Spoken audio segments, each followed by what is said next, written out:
हरे कृष्ण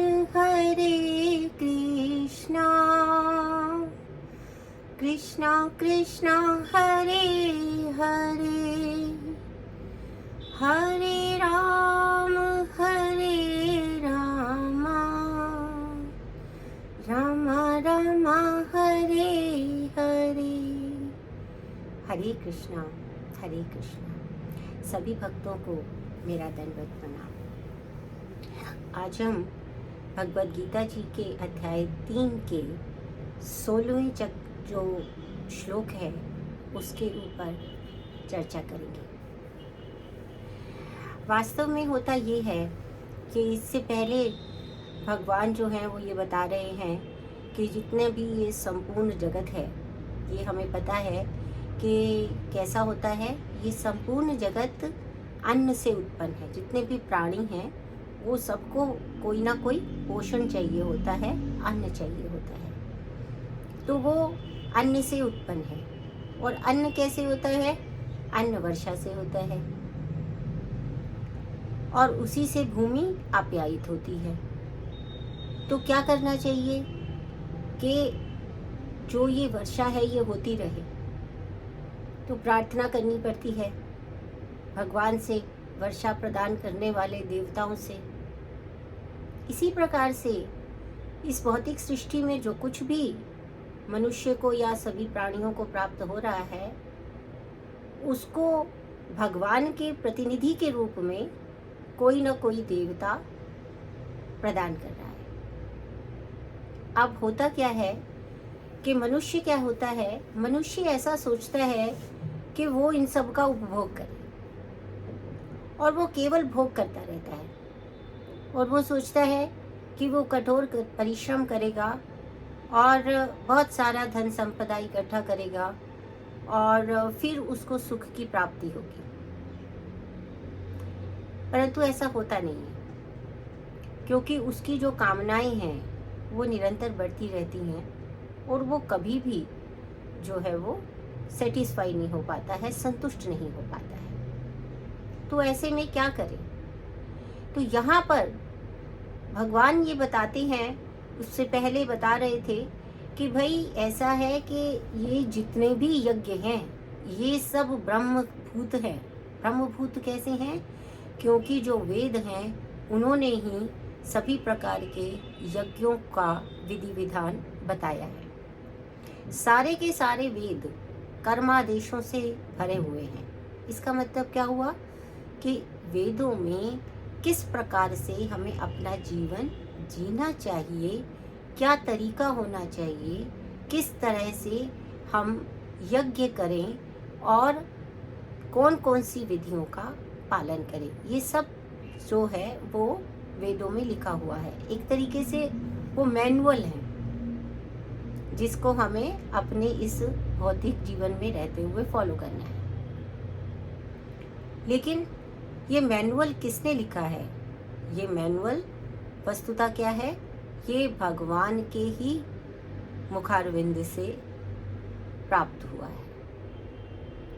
तो इसलिए जितने भी विधि विधान या आदेश जो हैं वो वेदों में लिखे हुए हैं। अब भौतिक जगत में जो व्यक्ति हैं वो जब इनको पालन नहीं करता है तब उसका जीवन जो है वो व्यथित रहता है।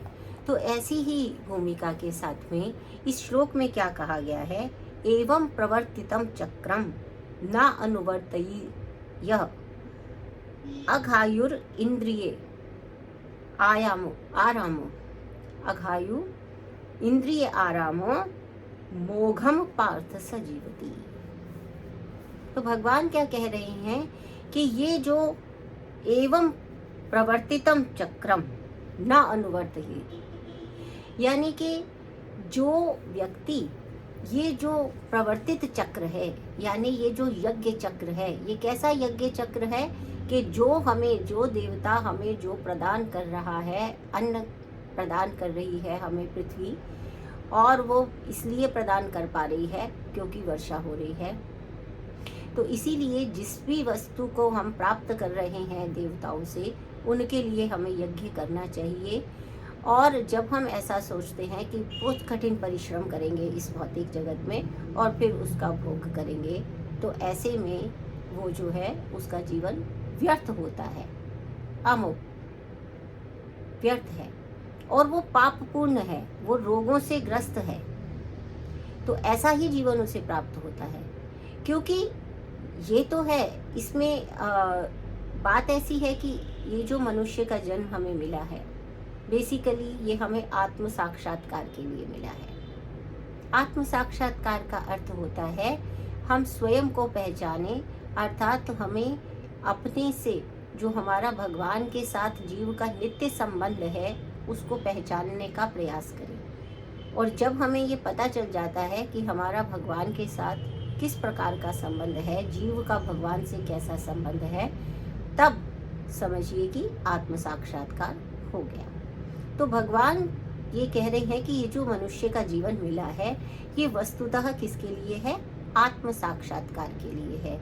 और उसमें 3 योग बताए हैं, कर्म योग, ज्ञान योग और भक्ति योग या बुद्धि योग। इन तीनों में से जिससे भी जो है वो हम भगवान का आत्म साक्षात करना चाहें कर सकते हैं, क्योंकि यही उसका परम उद्देश्य है। और अब क्या कहते हैं कि जो इस तरह के चक्र को नहीं पालन कर रहा है वो दुख भोगेगा। इसके साथ ही बात यहाँ पर ये समझने की है कि जितने भी ये जो विधि विधान हम बताते हैं, जैसे योग पद्धति जो पूरी की पूरी योग पद्धति बताई गई है, उस सारी पद्धति में करना क्या रहता है कि अनुशासन का पालन करना होता है कि आप प्रातः काल उठेंगे, प्रातः और साय संध्या करेंगे, पूजा अर्चना करेंगे। जब यज्ञ करेंगे तो उसमें क्या विधि रहेगी, क्या सामग्री रहेगी, कहाँ से आनी चाहिए, तब तक आपको शुचिता का व्यवहार करना होगा।